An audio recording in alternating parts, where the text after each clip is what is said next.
At ayun na nga mga pre, no, tulad pa rin po ng dati, kakaut lang po namin. At ngayon po ay sasagot po tayo ng isang katanungan mula kay Ay Diola.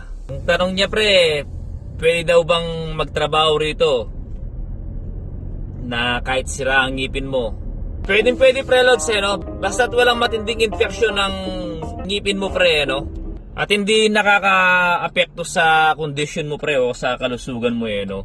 Kadalasan kasi pre Lods, no? Hindi naman talaga problema yung sirang ngipin kung bala kong magtrabaho rito sa Canada o pumunta ng Canada.